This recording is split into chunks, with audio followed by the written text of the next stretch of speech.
Welcome to another episode of Paranormal, the New Normal. I am your host, as always, Jeremy, here trying to make the world seem a little more normal one day at a time. But today, we ain't doing that, so that's off the agenda today already.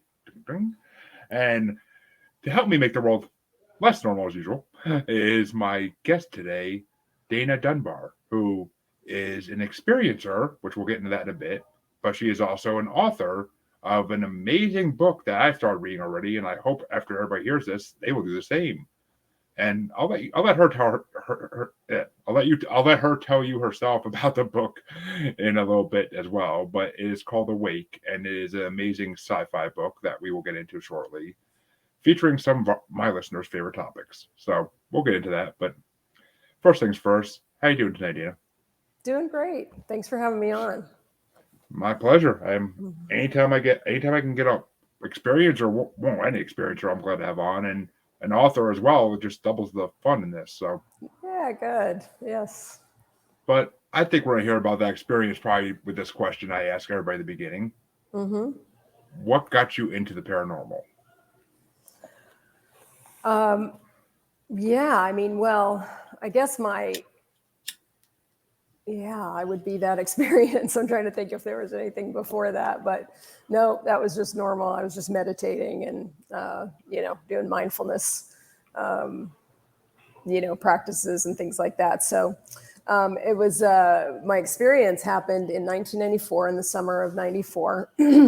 And I went with my new girlfriend at the time drove from San Francisco to Sedona, Arizona, and went camping at a spot that a little hippie friend of mine at work told me about.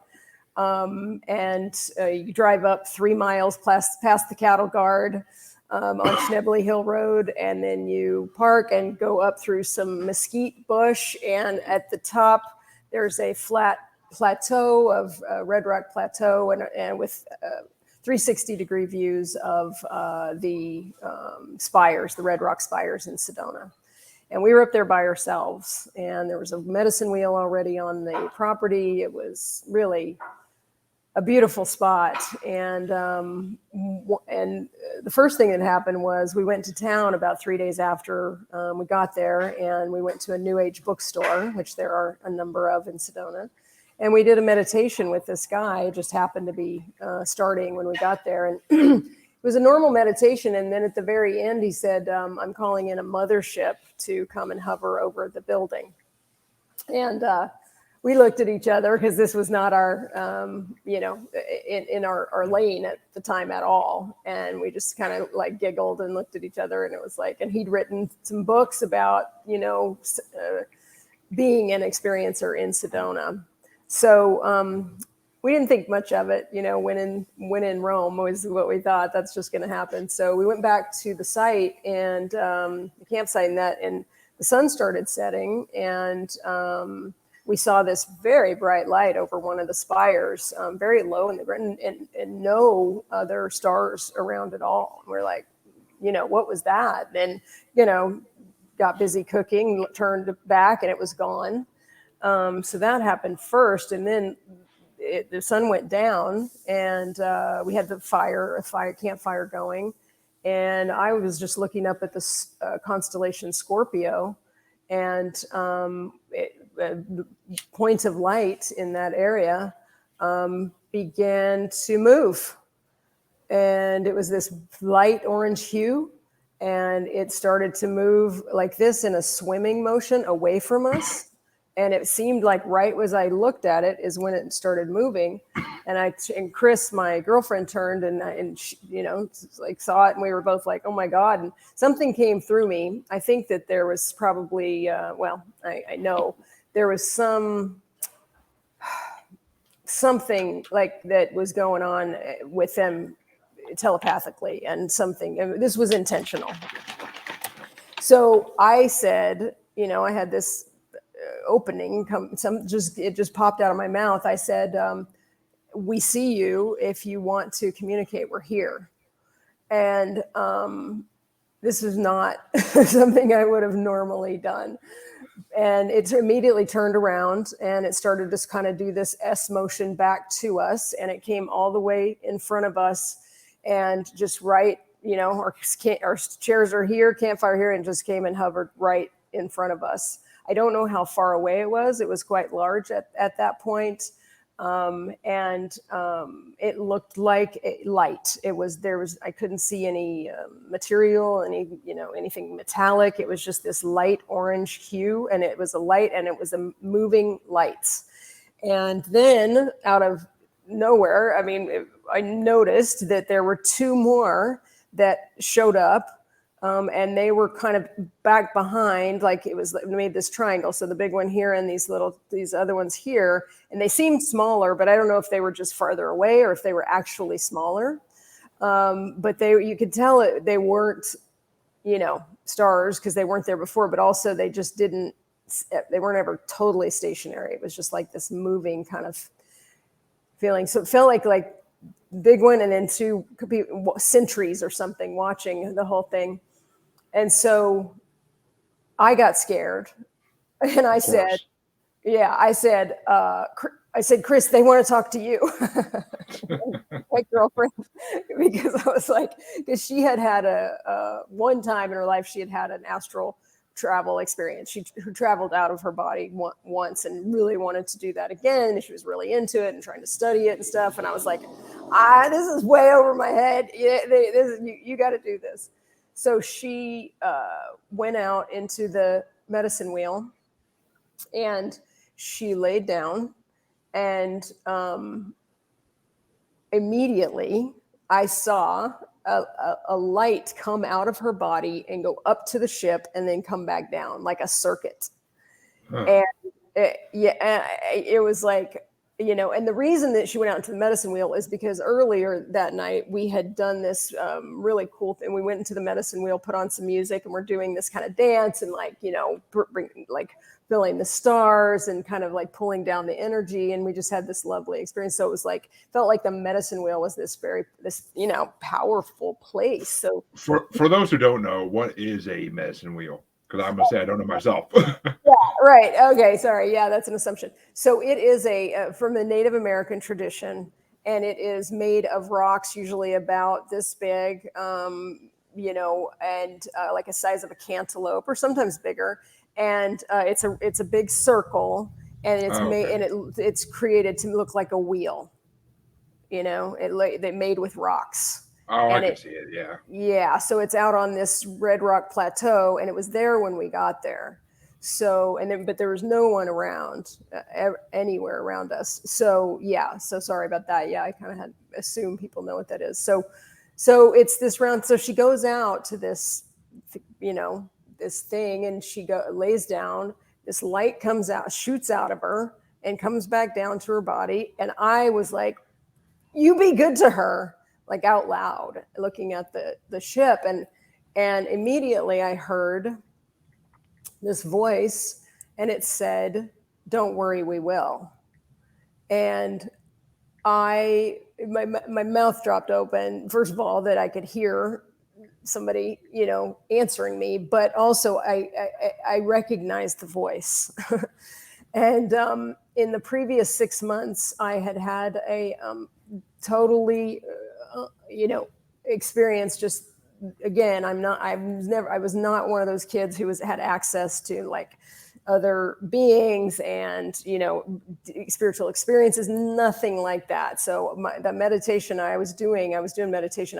I had been quite ill, so I started meditating for that reason, and doing acupuncture and alternative types of things because I had been sick. But but in the previous 6 months, in my meditation, this energy, this being would show up in front of me and just sit there in front of me. And it was it was an energy, and I couldn't see her. It was definitely a female. And she told me her name was Kaya. But the only thing that she did was she would just sit with me, and it was just like this incredible loving presence. And she would sometimes, it felt like she always wanted to like hold me, and was just so loving with me. And I told a few of my friends, I was like, I don't know what's going on, but this happens absolutely consistently every time I meditate. Well, it was her. It was her. I could. It was her voice, and so I said, Kaya, is that you? And she said, yes, it is. And later, I realized that she had been kind of preparing me for this experience, because there's no time and it's not linear to them, and so I was just completely blown away, and I was like, but there was also this energy, and this is in my book too. I kind of recreate this scene in my book where there was just this kind of calmness that was happening at the same time. Like there was this energy of just deep relaxation and calm, and like any kind of fear, anxiety that would come up, I couldn't like sustain it. And especially after I heard her voice, and I knew her energy, I was like, okay. And then I really relaxed, but there was something there. There was some kind of energy field or something that they had that was emanating. So at the same time, this light's still going up Chris is having this thing go on. I am having this kind of experience with Kaya, and I asked her, like, why are you all here? And she said that they are observing. They're both doing two things. They're observing, and they're actually holding the energy for us to go the right way. Because what they're observing is, which way are we going to go? Are we going to go, toward conscious evolution, or are we going to go down to, and toward kind of extinction and, mass chaos and all of that, devastation and destruction. So she's like, it basically kind of got it across to me that it was like this hot spot in the universe, this very entertaining place to be. And, they were almost like these it was like a sociological, observation going on. And they were very fascinated with us and what's happening here. And she did say that they're not, at that time anyway, and I hope this changes, that they're not going to intervene like directly, and land on the White House lawn or anything like that. And I would love that to change, but she said that's not what they're going to do, but they are holding this light and this energy for us to go in the right direction. So that's all happening. And then we just are sitting in this love, which is what we had done before in the meditations. It was just this incredible love and joy and bliss kind of feeling. So then, then I see the light disappear from Chris, and she gets up and she walks over and she tells me her experience. And she said she went up to this ship in her energy body. I tell this story. I've told this story now because I haven't told it for, I didn't tell it to hardly anybody till last year when the book came out. And I had to decide if I was going to tell the story or lie about what's your inspiration. So anyway, I still telling it. I'm like, this is unbelievable. It's like unbelievable. This actually freaking happened to me. So anyway, so she comes over and she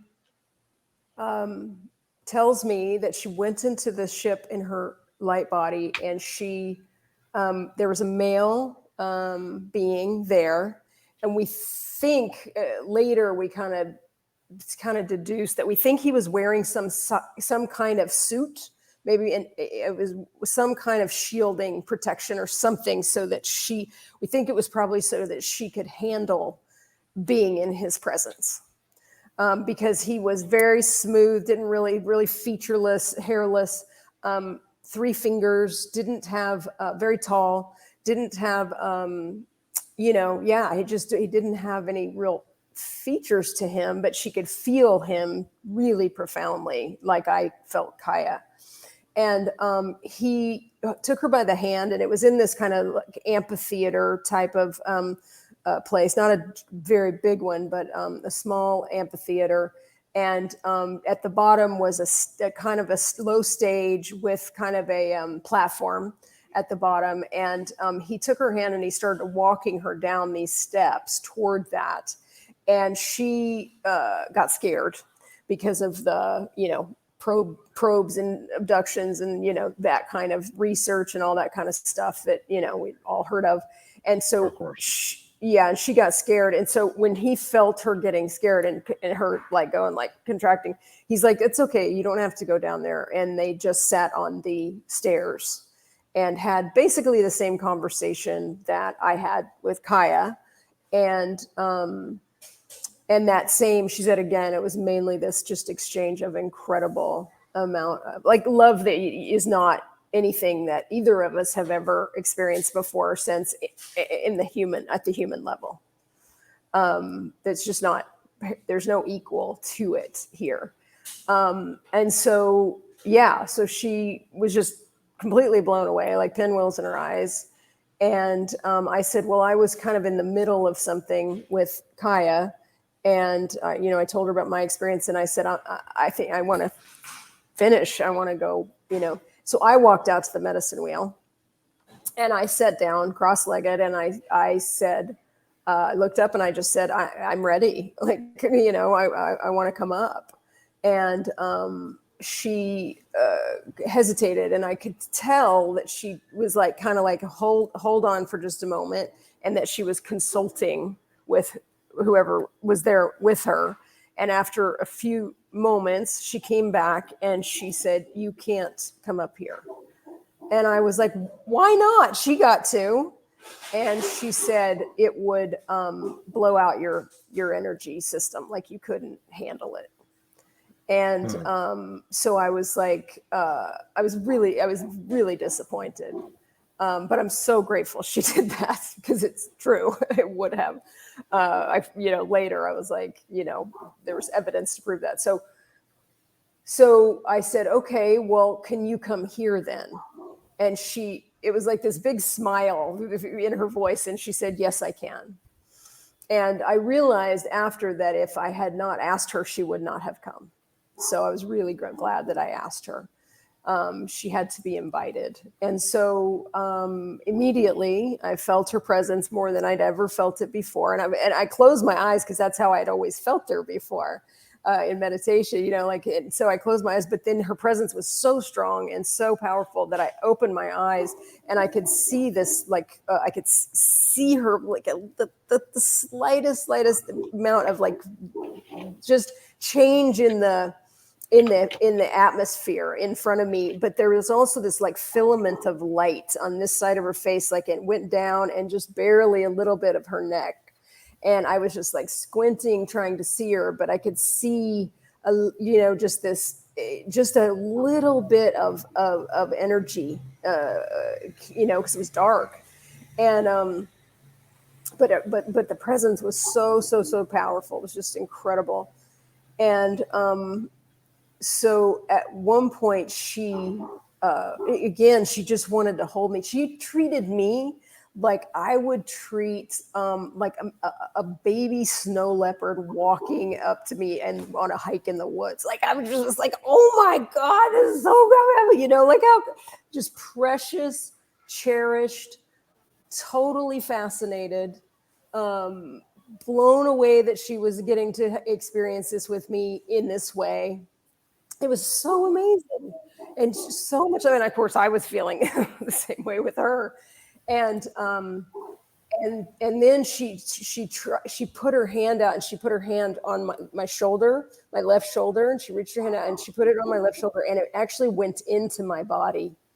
And wow. At that point, my energy field went like this. It was like this. And I said, you can't touch me. And she pulled her hand back. And that's what made me really know, like I just at that time, like what I just was not at a high enough frequency. My energy body, my nervous system could not handle that much, coming into my system. So that happened, and then we're just sitting there in this loving, and that's how it always was with her. Like there wasn't really a lot of talking. The talking was irrelevant, and then probably the coolest thing of the whole night happened. That's the smoke from the campfire came and wafted over her. You good? You got folks? Yeah. No Kids, worries. Kids, Yeah. Got the kiddos coming in. No worries. It's all good. She's just doing something. I don't know what, but but it's all good. We can continue. That's the point of headphones. Yeah. So the smoke from the fire wafted over What are you her doing, Belle? form. Go ahead. Oh. Go ahead. I'm used to listening while she's in the background. Trust me. The smoke from the fire wafted over her. And so you know how when you have a flashlight and you put it, and you shine the beam into the smoke, it like makes it where it looks solid. Yeah. That's what happened with that's what happened with her. It's like she was a light beam, and as smoke coming over, I could see her face, and I could see her neck and her arm and her torso, and it was super cool. Super, super cool. And then after that, we sat there for a while. I'm not even sure how long. And then I finally said, I guess I should get back to Chris. And she said, yes, you should. And then we, I got up and went over and we watched these ships like they did this. It felt like a show. They put on a show for us until about 3:00 in the morning. We finally crawled into the tent, and because they were like moving and doing all kinds of stuff, popping in and out, doing up and down. I mean, it just like amazing things. And it was just the most magical experience of my life. So sounds incredible, and so many things I want to touch on. But and then I got to tell you, and then the next day we went and we went to this beautiful creek and we journaled and wrote down the whole thing. Not that I would. It's funny now, like all these years later, like I would never have forgotten a moment of it. But we wrote the whole thing down, and at that time when I was journaling this out, I got guidance. I started to get guidance from Kaya, like she started to come through me, and she told me that I would one day write about them. And that it would be in story form, that it would be a story like an adventure story kind of thing, like not a nonfiction thing, but something where it would reach, more of a mainstream audience and introduce people to spiritual principles through a really fun and exciting story. So that's what I've finally done with Awake. The Legacy of Akara is my novel, and it's finally out. Which, I mean, kind of like a myth almost, or like a ancient myth, like because they're not fiction; they are things that really did happen, but they're so long ago that people think they're fiction a lot of time, or people don't understand that it's really reality, just a long time ago. Yeah, well, and there's fictionalized parts to it for sure. It's this civilization isn't fictional. There's totally awakened civilization. That's so the book takes place on this planet Akara, which I don't know if that's the name of the planet, but we named it Akara, my co-author and I, and on Earth. And so it takes place in both. And so it took quite a while to come up with an idea for a really fun story that would is like a geo quest through Mayan ruins and all this, but then it is like about these incredible beings and how they come to Earth to help us out. Which, from what I talked about with a lot of people, that might not be far from that could be the truth at this point. Right. Like, yeah. There's a lot of different theories about extraterrestrials on this planet, but most of them point towards the fact that they've been guiding us since the beginning of our people, and that. I mean, I've always been a firm believer in that, honestly, because it explains a lot of things in the ancient world that we can't explain for nothing. I mean, yeah, absolutely, it really does. I mean, and that's how I came up with the idea. I was at a Mayan exhibit with a guy, who's like a total guy from Arkansas, like almost a hillbilly, a friend of a family member of my girlfriend. And he goes, I said, I wonder how they made all these. And he goes, oh, aliens, and I was like, it's mainstream. This is now mainstream. I'm doing it. I'm writing about this. And that's how it, and then it just started to come to me. Yeah, I mean, it's just the way it's believed nowadays compared to the way it was believed back in the 90s is completely 180'd. Yes. I mean, if you talked if I talked about aliens when I was a kid in the 90s, like people look at me like I'm crazy. Yes. But nowadays, I can go into any restaurant or store to start a conversation up with somebody, and almost guarantee that they're gonna believe in aliens to some degree. Like absolutely. Thank God. That's why it's like the timing of this. That's why I didn't tell anybody. I told my closest friends and family, like probably 7 people total. And then because I was like, and then we're like right before the book came out, last summer, the U.S. comes out and even it admits that they're seeing all these ships all over the place. So yeah, it's a totally different era, and I'm really grateful for that. I am as well for different reasons, obviously, but it's crazy and it's funny because I've actually talked to other psychics as well about the fact that 2012, what the Mayans may have been predicting was a spiritual awakening, like more of like a destruction of the old way of thinking, more than like destruction of the planet type of thing. Right, exactly. Yeah, absolutely. And and this is true. There was also, in addition to the prophecy of darkness, which is the end of the world, there was a prophecy of light. And that was that if the and this is in my book, if the planet makes it, then there's this whole prophecy of light, and it's beautiful. The language is just beautiful. The whole thing is in the book, and there's a shaman character, a Mayan shaman character, who reads this, the prophecy of light, and she's, the aliens come, and she's like, oh, this is the prophecy of light. They've come to bring in the prophecy of light. So yeah, it's I love that part of the book. I can't say I've ever heard about the prophecy of light before, but that would make more sense if there was more to it than what people than the common beliefs people throw toward 2012. Right. But yeah, absolutely. I mean, from what I read of your book, it seems incredible. And you mentioned a system in there that the Arcana is in, and the Euclidean or Euclidean. The Pleiades. They're in the Pleiades. Place. Yeah, they're in the Pleiades. Yeah, and I do think that this Kaya and her people are from the Pleiades. I do.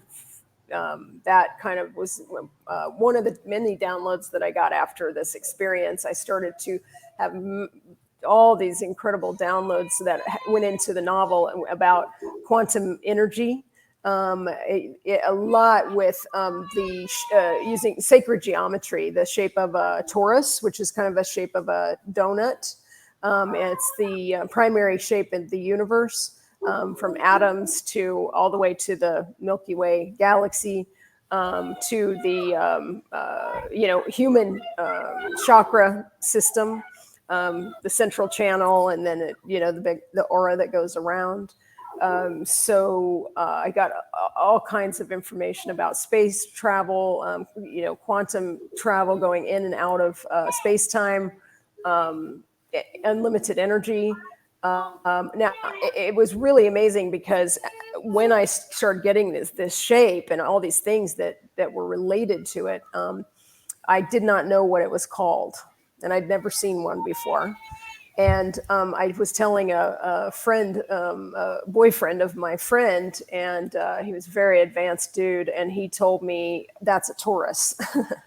And I was like, there's a name for this. Oh, that's fantastic. Okay. And I looked it up, and it is actually like it's what Tesla, the Tesla coil is a Taurus. Yeah. All this stuff. It's just amazing. If people look up Orange Theory Taurus, you can see what a Taurus is, and that it has some of the really cool theories about this shape and how profound it is, and how it can actually if we can harness this, that it can actually be a source of unlimited free energy. So that was coming, the education system, economics, healing, quantum healing, which I do now. I do healing. I have a master's in spiritual psychology. I do spiritual counseling, and this work and the energy and the Kaya. I work with her, and she comes through in a subtle way. She's not talking to me as much as I would like. Yeah, which I mean, it kind of reminds me of a lot of people I talk to who are starseeds or starseed coaches. Like it kind of reminds me of the similarity. I believe that's where I heard of that universe before, even was from them. Yeah, like, exactly. So, do you consider yourself a starseed? You know, you need to be quiet. I think so. Yeah. I mean, it's not something I've ever had, a lot of experience with. Like I know. It's all good. Just let her do her thing. It's fine.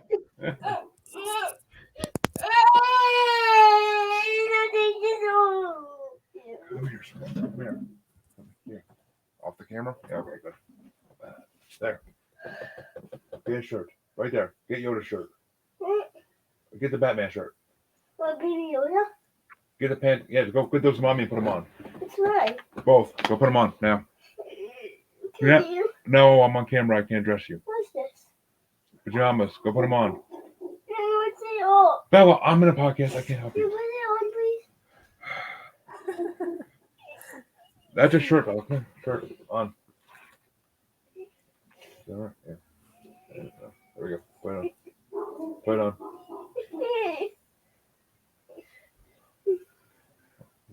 All right. Is that Baby Yoda stuffed pants? Sorry about this. No worries. Keeping it real. Got the kiddos. All right. And are the Yoda pants? All right. Go tell mommy to get you clothes. No, that's a shirt too. You need pants. Go tell mommy to find you pants. Bella, just go ask mommy. No. Yes, all right, well, look for yourself then. I got sure to do. Sorry about that. Kids are just bad timing, always bad timing. But anyway, I didn't hear the answer. But so, do you consider you and your girlfriend at that time possibly starseeds? Because it's been theorized that a lot of people who get abducted or have experiences with UFOs and aliens are starseeds. Mm-hmm. Yeah, that's true. Well, it's interesting. So what's been coming lately, and this is after 20 years, is that, and it's weird for me to say this, honestly, but it's like it's been coming through pretty strongly, is that Kaya is another, we're multidimensional beings, we're interdimensional beings, and I think she is me on another dimension. Is what's kind of been coming in the last, I mean, really recently, and that she's coming through, and the last time she came through was really, really powerfully, and dropped in, like, for the first time, instead of being outside of me, she was like inside of me, like she was like, I felt her inside of me. Yeah, that makes sense in some ways, because I mean, some people say that with all this other dimensions out there, that, I mean, you talk about astral projection. I know someone who can astral project, and he said that, like, in all these different dimensions, there's other species basically that can sometimes take over human bodies. Yeah, I mean, and we are living simultaneously all different kinds of lives, not just other incarnations here, but all kinds of lives and dimensions. So it was just, when she came, it was actually inside of me the last time. That was a really big transition, and that was powerful. I couldn't stop crying. I cried because it was so intense. It was so beautiful, and the feeling that I got from her was gratitude. for me, and it was this feeling of gratitude of like, thank you for being here in this density, this dense ass place, and doing this, and that she doesn't have to. It was kind of the feeling. Those are mommy's pants. Put them back. Tell mommy to find you pants. But I mean, yeah, it's insane too, because that's also kind of ties into my theory on reincarnation, or at least a theory that I put together after being told by multiple mediums what they believe. That basically, when we're reincarnated, our spirits go up to heaven, space, whatever you want to call it, and we basically we go to like a holding cell almost until we're ready to go back into another body, or if we achieved our goal, we go on to a place that no one knows about. No one knows what to call it. It's just another place further beyond. Yeah. Right. Yeah. Yeah. I think that's accurate. And I think there are many dimensions, and I think we get stuck on this merry-go-round when we, don't evolve, and, but when we do, and we start to open and awaken, then we get to do other things. So, yeah. Exactly. So what is your theory on reptilians, if you don't mind me asking? I don't have one. I haven't had any experience with them. And I do know that people have, and people have access to all kinds of stuff. And mine's like really very narrow. It's pretty cool, but it's narrow. And I haven't had any experience outside of this, and just with Kaya, I haven't even met anybody else.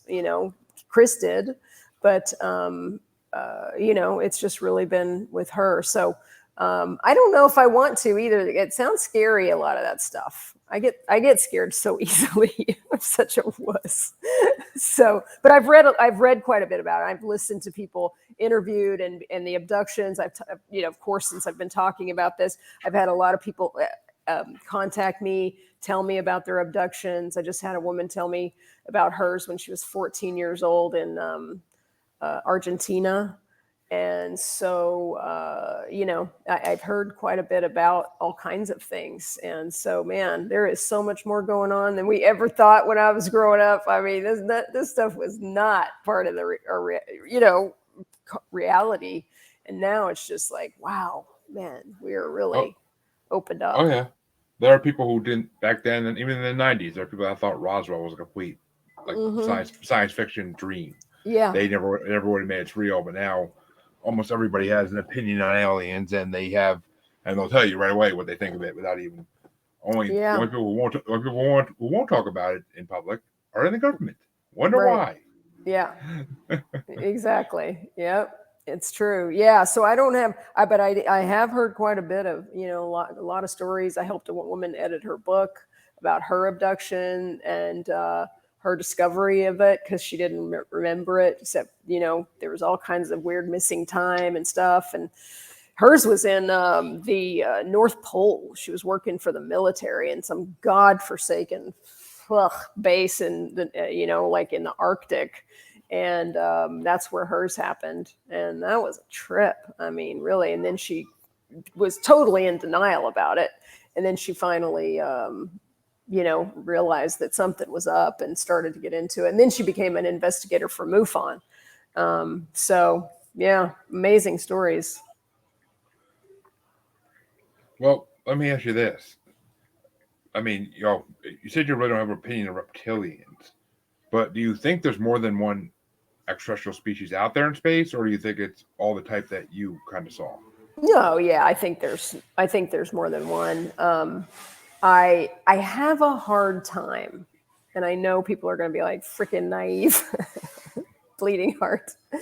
I have a hard time believing that there is there are species that are really, really malevolent and dark, and doing horrible, dark things. Now, I know there are stories about that, but what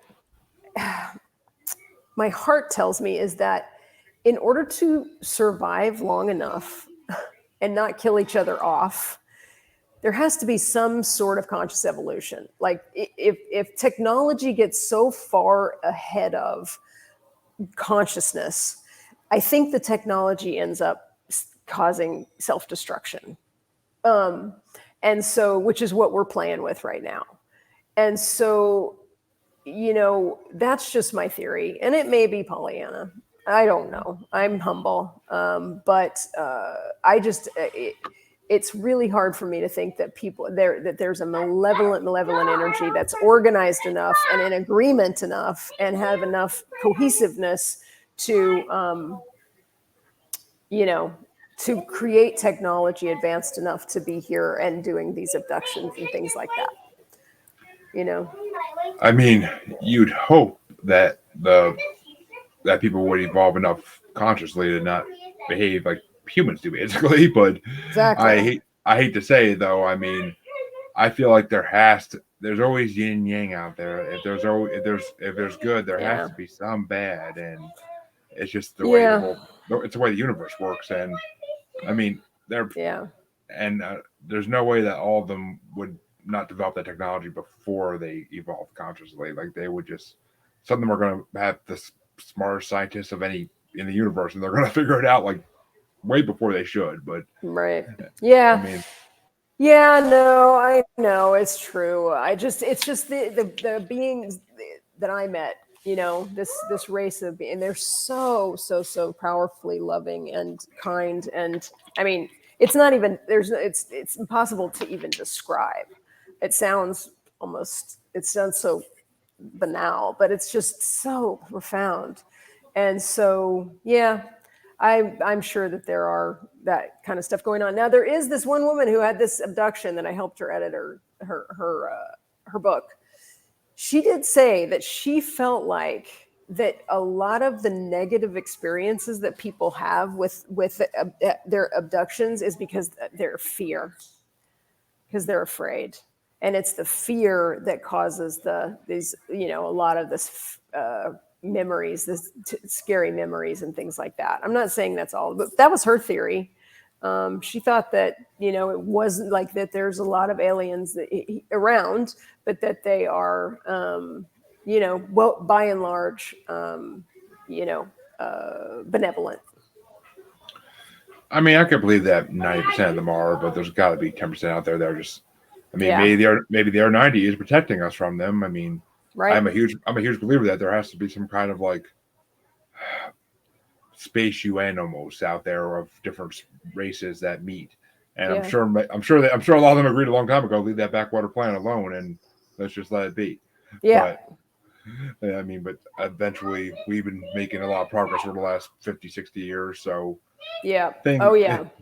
all bets are off. I don't know. Anything could be happening these days. I mean, things have changed so much. I mean, it's just a totally different time and world, and we're in a completely different place energetically, and we're opening to all kinds of new dimensions and stuff. So, to me, it's like there's all the possibilities are out there. But you're right. I would say probably 10%. There's going to be some kind of, assholes, doing what they do, since that's what happens. Like you said, in the universe, there's the full continuum of light and dark. So this dude is so good at farming. I mean, there has to be, but I don't know. I mean, see, it's weird because until I really started looking into it with this podcast, I only ever heard of like the Greys, the Reptilians, and the Norse-looking extraterrestrials. Right. And then once I started talking to different people on this show, I mean, like I said before, especially starseeds, like that's when I first heard of the P galaxy, I'm gonna call it, because I know I can't pronounce the name, but the Pleiadiad, or maybe Pleiades. Pleiades. I don't always want to put C's in there. I don't know why, but yeah, the Pleiades. Like that's where I heard that for the first time. Is that because that's where they said they talked to their guides was from the Pleiades universe. So right. Yeah, that's high vibration. The Pleiades is very high vibration. You can see it in the sky. It's the Seven Sisters. And it was really cool when I was doing research for Awake. the Seven Sisters constellation, which is the Pleiades, which is also Subaru. That's the name for it in Japanese. That's what it's named. The car company's named after. It's the Pleiades, but it's in Tikal, which is a major Mayan ruin in the jungles of northern Guatemala. The buildings are in the same exact place as the Pleiades. They're built just like the constellation. And I think that points to, pretty direct involvement, from that star cluster of beings. Highly possible. I mean, a lot of ancient civilizations, I think these gods that they saw come down from the sky were they were gods to them, that's for sure. Yeah, but for sure. But they were they're just extraterrestrials that are more advanced and knew how to do more stuff than they did. But exactly. I fully believe it, and I actually drive a Palladies then. But me too. I love it. I know that's what the their logo is. If you look at it, it's the stars. Yeah, I mean, I can picture it. Yeah, it's interesting. I never heard of that, but yeah, I love it. Good to know. Very cool. Makes my car even more special. Even though it's even more cool, right? Exactly. It's the only car company I ever really owned. So I'm a fan for sure. So in the book, it's there's a lot of kind of cool facts like that, that are revealed in this like cool quest through Mayan ruins, and all these clues, to how aliens were involved, and the etchings, and this shaman helps them figure this out and stuff like that. So it's pretty cool, the Mayan connection. But then it's like Egyptian, a lot of these megaliths and these places around the world that are just like impossible to have been created, by the primitive people of the time. It's fascinating, and how much they rely on the stars for their orientation, how they're built and things like that. So I think all of that is being revealed as well. Yeah, I like the whole concept of it, because I've been hearing about this stuff from a lot of people, and I've always kind of had these ideas myself, and it's just funny that now this stuff's finally getting put in the books. When I was a kid, you couldn't find this in books. Like, it was just impossible. And I look forward to finishing your book. That's 100%. That's definitely something I'm gonna be doing this weekend at some point. But thank you. Yeah, I'm trying to make it all mainstream, where it's like it really starts to get out there, because the point is not only just entertain, it's also to help open people's minds in a way that we don't have the limited ways of thinking anymore, like in these little boxes, how we think, and just open ourselves up to the possibility that there are other dimensions, and that there are ways of being together. Because this race, this alien race, is just they're an inspiration for what we can be,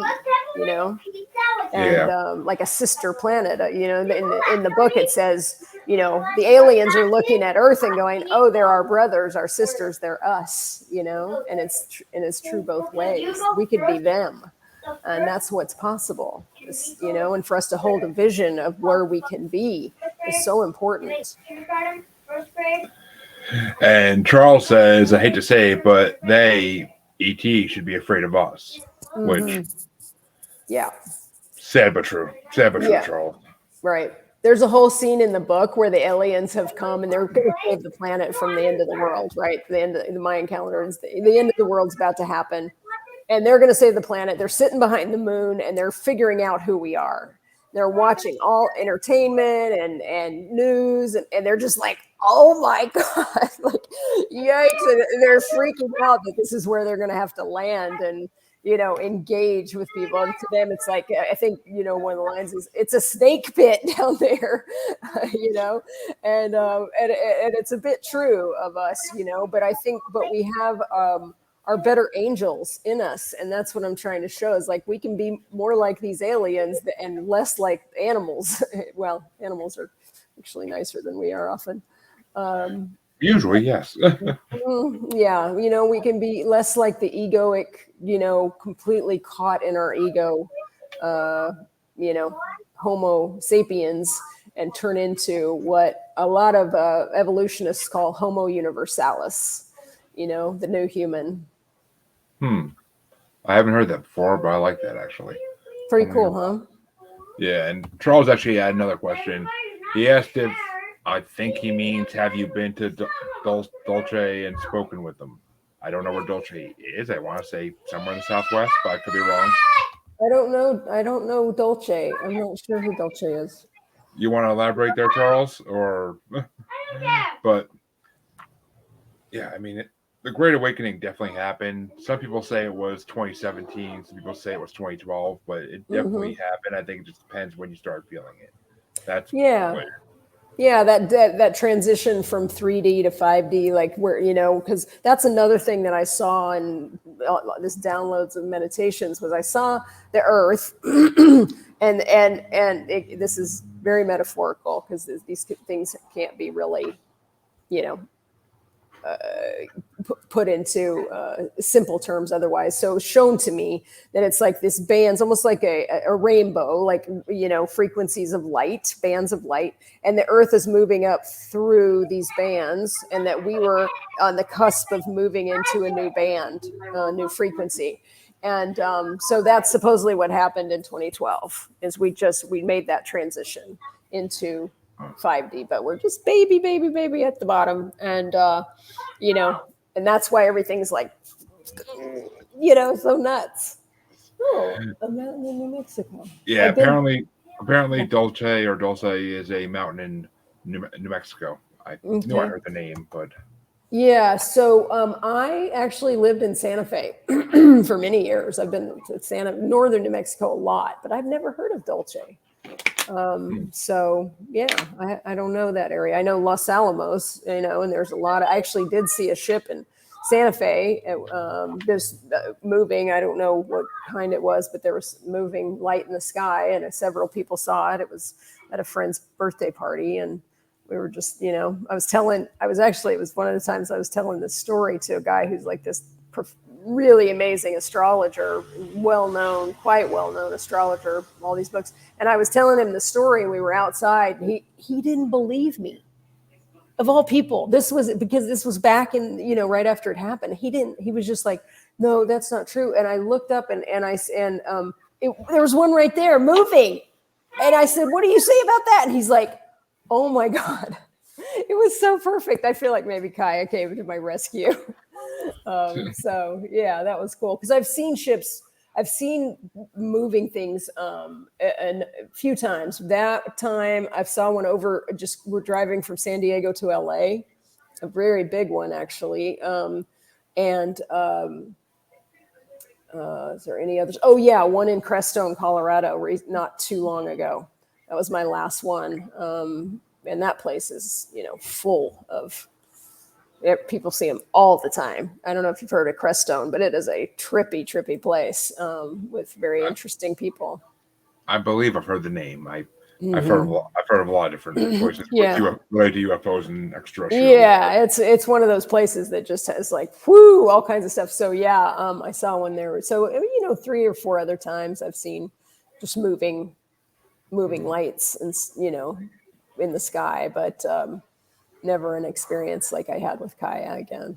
I welcome it though. I would love to have another one. Does she still try to contact you or?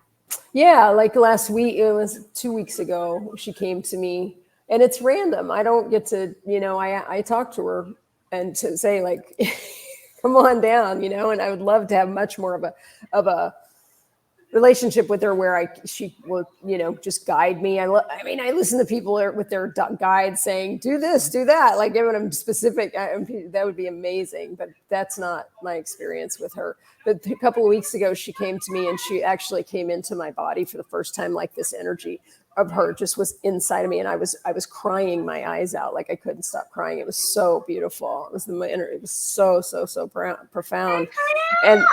And that's when she had this gratitude for me. It was like she felt like this gratitude for me being here in this like density, like this, like that it's like, thank you for dealing with us, and kind of getting how intense it is to be here. So that was the last time I experienced her.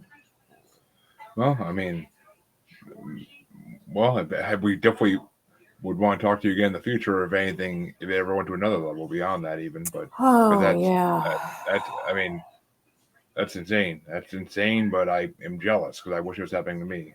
I wish it happened every day. I would love it every day, and I would love to have her be just like with me all the time. And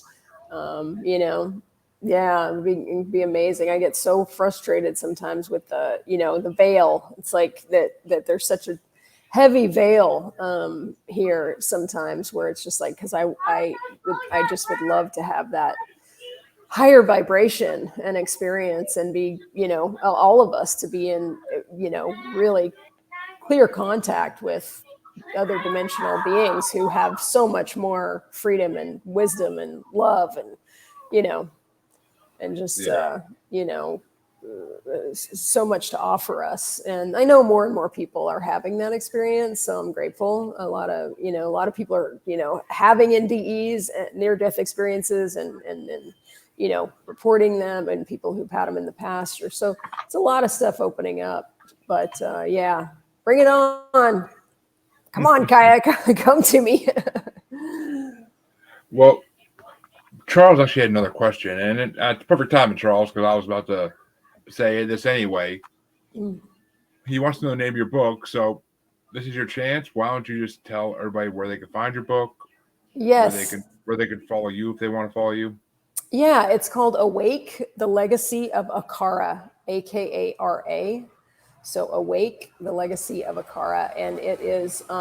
You can look it up. It's on Amazon Kindle. It's on Audible, and you can get it as a paperback as well.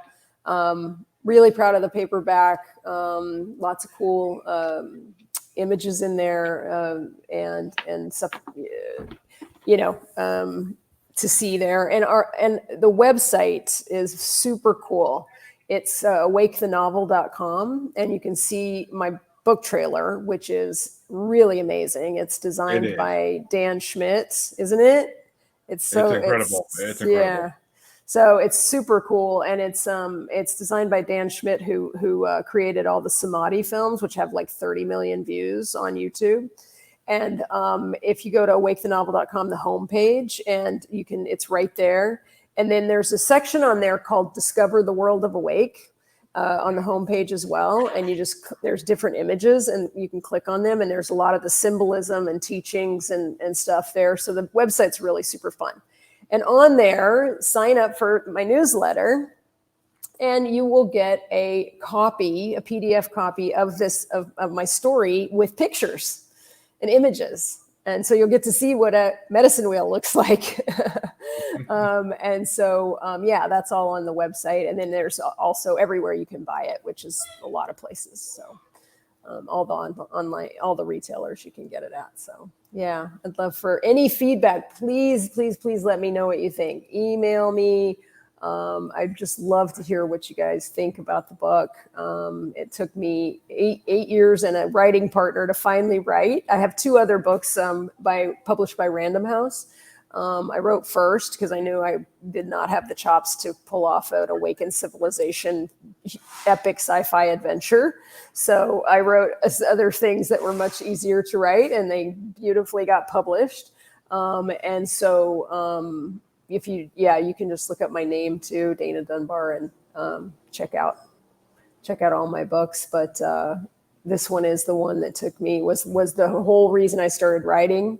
And it took me 8 years to go from first draft, right, starting the first draft, to getting it out into the world. So it's like definitely my baby. So I would love for you guys to check it out. Let me know what you think. Yes, please do check it out. And I will ask this: do you have any possible ideas for a sequel? It Oh does well yeah. enough? Well, the thing that I'm kind of most excited about now is a prequel, because in the book, the Akaran civilization is 1,000 years. It's like the setting of the book is 1,000 years after they went through the ravaging era. And so their ravaging era, it was like basically what we're going through now. And so, and it was just like they almost killed each other off. They were on the brink of extinction. There was enough people called the wise ones left the madness and the war and the fighting and the greed, and went to vital zones across the planet, what's called vital zones, and did awakening practices together in community. And then enough of them woke up, and certain percentage, they crossed a threshold in consciousness that it caused a spontaneous awakening across the planet. And that's called the rebirthing. And so it's 1,000 years after the rebirthing started. And so I want to go back and write about the transition from the ravaging to the rebirthing era. And like the whole origin story of how did they get to be these awakened light beings. And so that's the prequel. And then I do want to write a sequel to the to this story as well. That's what I'm Beautiful. hoping. Yeah. That's what I was hoping you would say, is that there'd be more. But because I definitely can't. From what I read in this one already, I want to finish it, and I would hope there'd be more coming out. It's funny. I've read so many good books just from hosting this podcast and reading the material of the people I talk to. It's just amazing. Right. Yep. That's cool. Very cool. It's wonderful that you're doing this, Jeremy, really. And, sharing people's stories and getting this out there and sharing people's, work that they're putting into the world, and really appreciate it. Well, it's my pleasure. And I want to thank you for coming on today, Dana. It's been amazing. And I can't wait to get this episode out. Yeah. But all my listeners know where you can find me. So I'm on all the socials. Just search Paranormal the New Normal. Yes. Other than that, Thank you. Thank you, Dana, for coming on. And I will see all my listeners Yes. in about half a week. Thank you All all right. and have a good day. Thank you, Jeremy. Thank you all. Bye-bye. Thank you, Dana.